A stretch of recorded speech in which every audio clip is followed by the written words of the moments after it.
What's doing, guys? So I want to talk to you today, first of all, about why I'm holding this weird-looking mic, or not that it's a weird-looking mic, but rather why I'm holding it, which makes me weird. So the reason for that is because I just like this mic so much, and normally it's on my desk.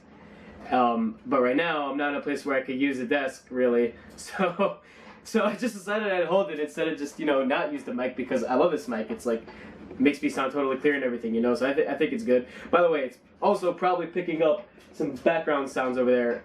Yeah, because it's known to be very sensitive. Why are you so sensitive, huh? Okay, I'm joking. Anyway, so we got that out of the way. What I actually want to talk to you about is what I think is the most important thing in Judaism. Okay, yeah, because I would know. Also, this shiur should be Leilui Nishmat. What's his name? Moshe Simantov ben Yosef, I think. Okay, great. So, anyway, so the most important thing, if you ask me, is that that everything you do should be L'Shem Shamayim. It should be for Hashem. You see, the Mesilat Yesharim talks about a concept called Tahara, which means purity. It's towards the end of the Mesilat Yesharim. But what he's saying is that when we do certain things for Hashem, when we do Ma'asim Tovim, when we do good deeds, or really when we do anything, it should be with the pure intention. It should be for God.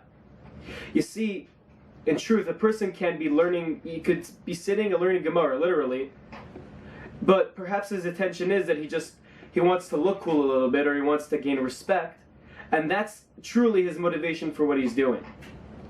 And if that is in fact what's happening, that would be a little bit problematic. It would be missing something. Because what he's doing is for a purpose of gaining respect. He's not doing it because it's a good deed in itself that that Hashem said that we should learn Torah. He's not doing it necessarily for Hashem, to follow Hashem, but he's doing it rather for himself, to gain respect, and that's it. Now, don't jump the gun. There's nothing wrong at the end of the day with doing good deeds, even if part of our intention is that we will get a certain motivation of gaining respect, or people may compliment us. It's fine. Let's not jump the gun. But in concept, if that's a person's whole motivation, it would definitely be missing something. And the thing is, when it comes to Tahara, when it comes to purity, and when it comes to doing things for God, really any action that we do can be for God. It doesn't just have to be sitting and learning a Gemara. It really could be anything. You see, Rabbi Shimon Bar Yochai, right? We just had Lag BaOmer. What do we learn from him? He was forced into exile, into a cave, to just sit and learn for 12 years straight with his son. And at the end he came out, and the Gemara tells us that when he came out of the cave, he saw a bunch of people working the farmland, and then he said to himself, how could these people be working the farmland and not be learning Torah? They're just wasting their time, they're just doing worldly matters, but they should be sitting and learning, right? What happens right after that? The Gemara says that a bat kol came and said to them, there's something wrong with you. Actually, I missed the detail. That after Rabbi Shimon Bar Yochai said that, he started to gaze, apparently the Gemara says, he started to gaze upon the fields, and then they started to burn up. Now, don't ask me to explain what's behind that.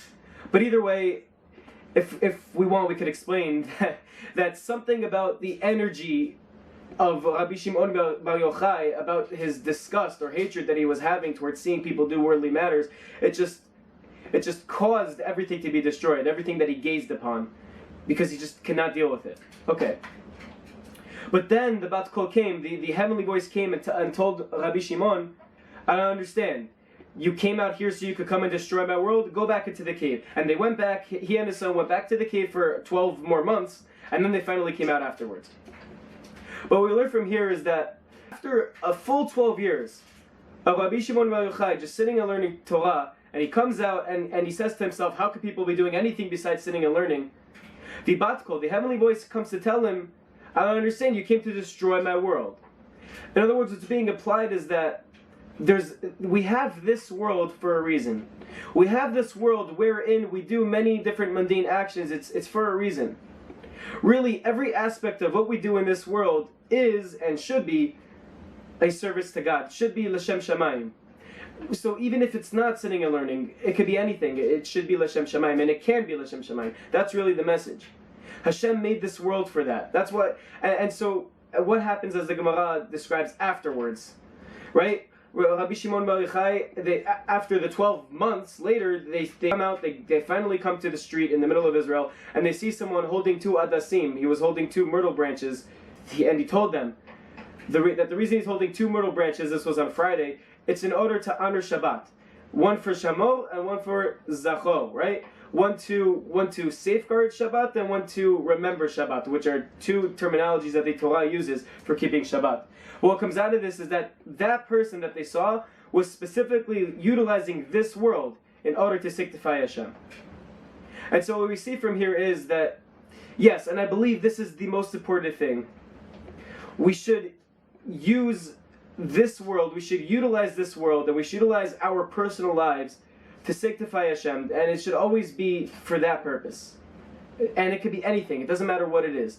It doesn't matter if it's making YouTube videos, it doesn't matter if it's sitting and having a nice meal, it doesn't matter if it's talking to your friend, it doesn't matter, I don't know, you tell me. It doesn't matter what it is. What's important is our kavanah. HaKavanah hi ha'ikar. What's important is that our kavanah is that we are trying to serve Hashem, and that we believe that whatever it is that we're doing, that's what we should be doing in order to make this world a better place, in order to make the people around us have a better life, and of course in order to make sure that we have a better life. And ultimately it's in order to do what Hashem wants. Hashem, He is the ultimate source of good. He is always being beneficiary. He's the Hatov HaMativ. He just wants to give good to us, and so we have to emulate that. And so that should be the kavanah, that should be the intention behind every single thing that we do. That's what's important. So let's not get caught up in this person learns this many hours, I learn less hours, this person davens longer, I daven less, because it doesn't matter. What matters is, what are your intentions? You could even be davening or learning and have the wrong intentions. What matters is, what are your intentions? And your intentions literally changes the nature of the action itself. Have a good one, guys.